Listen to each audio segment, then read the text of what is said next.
Nanterre est une ville qui se transforme de façon considérable et en permanence.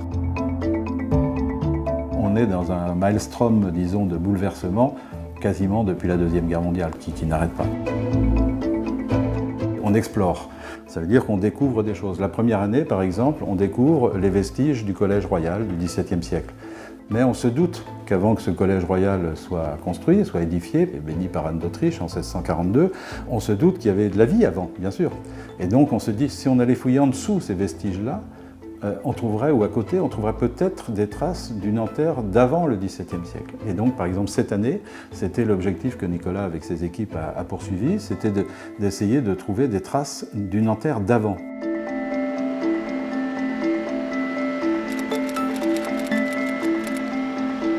Il s'agit cette année d'élargir la surface qu'on avait fouillée l'an dernier, d'élargir le rez-de-chaussée du corps de logis du Collège royal qu'on voit ici, donc l'élargir de ce côté-là, mais également élargir cette surface ici et ici afin d'obtenir un plan le plus complet possible du bâtiment qui, lui, a été détruit pour laisser place au projet du Collège royal.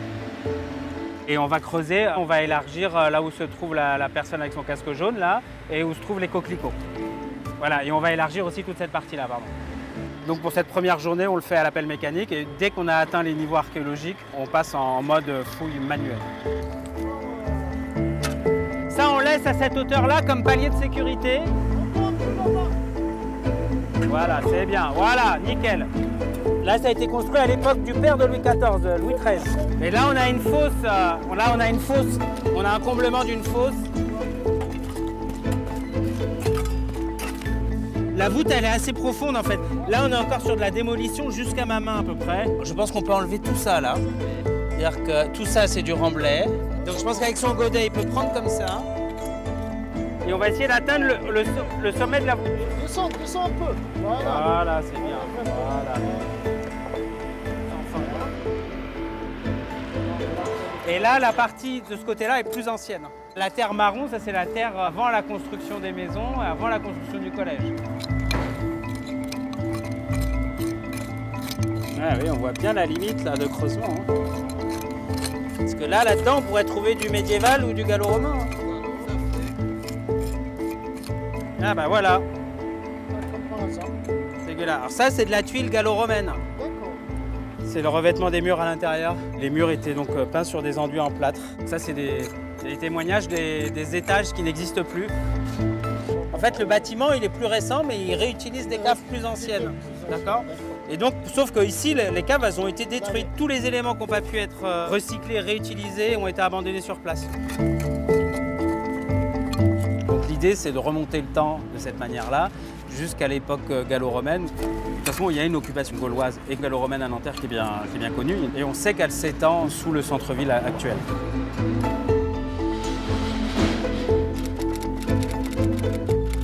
Ce collège royal s'est construit en 1642 à l'initiative d'un père qui s'appelait le père Paul Beurier, qui a été envoyé à Nanterre en 1634 depuis l'abbaye de Sainte-Geneviève.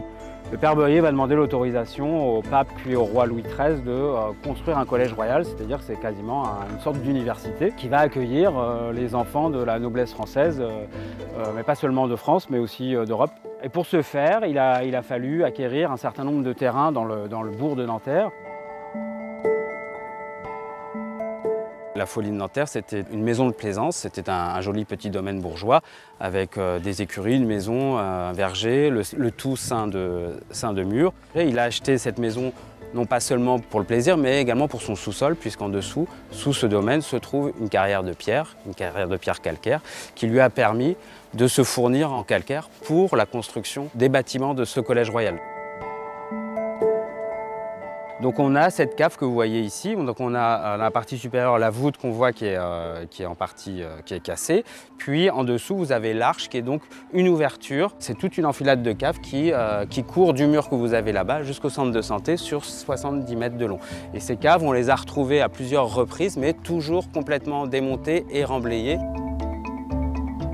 Ce qui a été intéressant là avec cet élargissement de la surface, c'est la mise en évidence d'une petite surface de terre, un niveau de sol dans lequel on a retrouvé des tessons d'époque gallo-romaine. Et l'an dernier, là, au pied de ce mur, en nettoyant au pied de ce mur, on s'est aperçu qu'il y avait un comblement différent de terre plus sombre, qui ressemblait à un comblement de fosse. Et là-dedans, on a trouvé des tessons de céramique de 2 récipients qui datent du XVe siècle, donc de la période médiévale.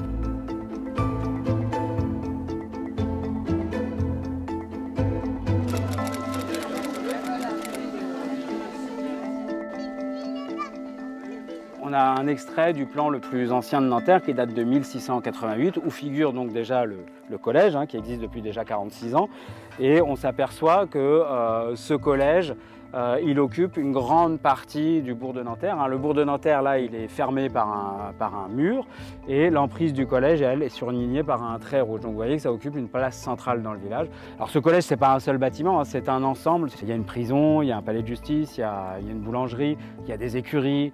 Il y a des parcs, il y a un potager, il y a des bassins. Voilà, c'est quasiment une petite ville dans le village qu'est Nanterre à l'époque. C'est une petite révolution, c'est un bouleversement démographique mais aussi économique et urbanistique dans la mesure où, au plus fort de sa fréquentation, le collège il va accueillir une centaine de ses élèves. Alors ces élèves, ils n'arrivent pas seuls, ils arrivent avec leurs domestiques puisque c'est des enfants de la noblesse française. Il y a aussi donc des précepteurs, il y a tout un personnel, donc tout d'un coup on arrive à 300 personnes qui arrivent dans un village qui compte 1000 ou 2000 habitants. Et le collège, lui, va occuper aussi 10% du village. Cet espace, occupé autrefois par le collège royal, a été très peu construit. Donc c'est une chance pour nous, archéologues, c'est de pouvoir fouiller ici en centre-ville, dans un centre-ville qui est de plus en plus densément occupé, afin de mettre au jour des bâtiments qui sont quand même assez volumineux, qui sont de gros bâtiments. On a retrouvé beaucoup d'objets. Donc on a trouvé des objets en céramique, que ce soit sous la forme de carreaux de pavement ou de vaisselle. On a de l'os de boucherie, donc ce qui a servi à faire la cuisine. Et puis le métal, on a une petite boîte en métal blanc.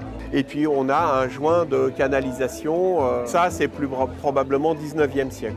À Nanterre, l'histoire est très ancienne. On a des traces et des preuves d'occupation du terrain depuis les Parisis, donc au IIIe siècle avant Jésus-Christ. Mais on le sait, les archéologues ont trouvé des choses, mais dans la vie de tous les jours, on ne le voit pas. Et donc visiter le chantier de fouilles permet de voir des traces du passé de Nanterre qui est très riche et très ancien. Quand vous êtes venu, est-ce que vous l'avez retrouvé complet ? Non, il était déjà très démoli. En fait, il a été démoli il y a plus de 200 ans. Il faut imaginer que vous aviez ce bâtiment, le corps de logis, face à vous. Donc un grand bâtiment de 3 étages, d'une dizaine de mètres de hauteur, dont les limites étaient ici. Donc il faut imaginer ce bâtiment qui est face à vous. Et imaginez donc ici la cour des écoliers et ces éléments de mur qu'on a ici, celui sur lequel je suis debout, et puis ces 3 éléments étaient des murs qui soutenaient un perron qui permettait l'accès depuis la cour vers l'intérieur du corps de logis. Tout ce que vous voyez ici n'était déjà plus visible. Et en fait, pour la construction de ce collège, comme je vous l'ai expliqué, il a fallu racheter des terrains et détruire les maisons qui gênaient le projet de collège royal. On a pu mettre au jour une de ces maisons antérieures à 1642. Donc en fait, toute la maison est remblayée par ces niveaux de démolition puisqu'on effondrait la maison sur elle-même. Le collège, lui, est construit donc en calcaire, avec le fameux calcaire de la carrière de la Folie, un calcaire jaune. Donc on a plutôt une dominante jaune pour tout ce qui est construction du collège. Par contre, tout ce qui est la maison intérieure à 1642, la dominante est plutôt blanche à cause du plâtre qui est largement employé.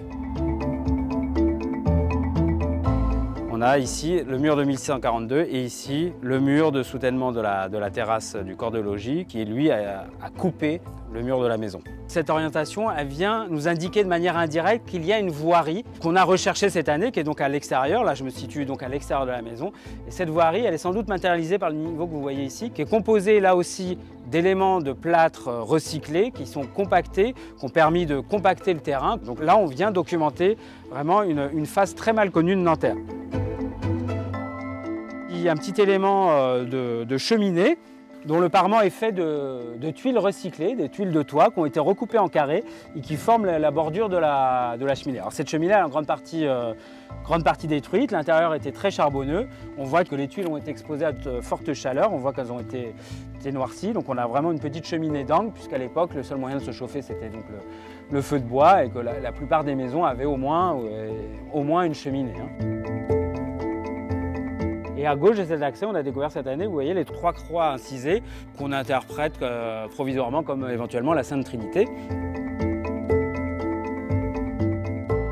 On a fait des relevés de coupe et des relevés de structure.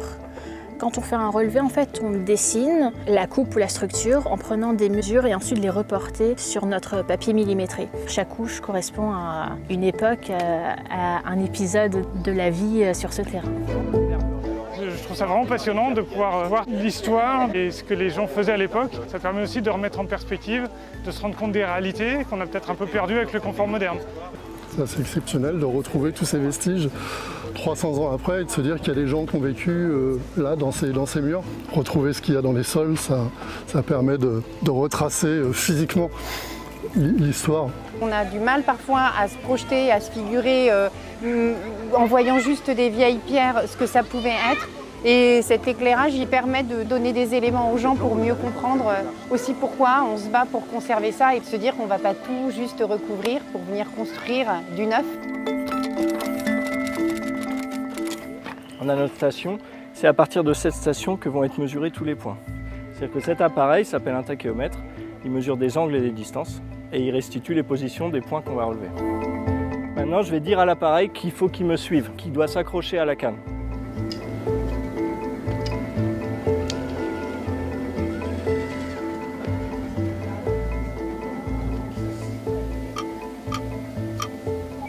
Je vais lancer des séries de calculs de photos. Une série de photos fait un modèle. Et on pourra en tirer des ortho-images dans les 3 dimensions, en X, en Y et en Z. Donc on aura un modèle 3D où l'image viendra se mapper dessus. Donc en post-fouille, après, on va traiter les données pour se rendre compte visuellement du comblement et de comment était organisé le site. Et puis on interroge le plan parce que du coup, il y a une base de données qui est associée à tout ce qui a été enregistré sur le terrain. Là, on est vraiment à le dernier jour de la campagne de fouille. On le recouvre pour le protéger avec du géotextile. Avant, on va poser des palettes afin qu'il ne se décolle pas au moment de la réouverture du chantier l'an prochain. Débute la phase qu'on appelle de post-fouille. C'est l'étude de l'ensemble afin d'établir une synthèse qu'on va rédiger dans le cadre d'un rapport qu'on remet donc au service régional de l'archéologie, qui nous sert de mémoire et qui nous permet de construire et de prévoir la fouille suivante. C'est vrai qu'en superposant les plans et en travaillant sur les archives et les plans, on s'aperçoit que finalement, oui, le parc des anciennes mairies, c'est l'emprise du collège royal. Le collège sort de terre, quoi, en quelque sorte. C'est pas juste une histoire où il y a eu un collège à Nanterre. Maintenant, c'est du concret. Cette campagne, elle s'est surtout principalement axée sur les vestiges plus anciens, donc la maison antérieure au collège. Là, on n'avait aucune donnée quasiment sur ces périodes, donc sur la période moderne à Nanterre. On voit bien que du coup l'archéologie vient révéler des aspects méconnus. Et donc là on espère, alors ça sera la question pour la campagne suivante, il s'agira d'avoir le plan le plus complet possible. L'histoire renseigne sur des phénomènes passés, mais elle donne aussi des pistes de compréhension de phénomènes généraux encore à l'œuvre aujourd'hui et demain. Ça veut dire que quand on sait un petit peu d'où on vient, quand on sait un peu comment le passé s'est organisé, on est un peu plus malin pour comprendre le présent et puis être un peu plus intelligent pour construire l'avenir.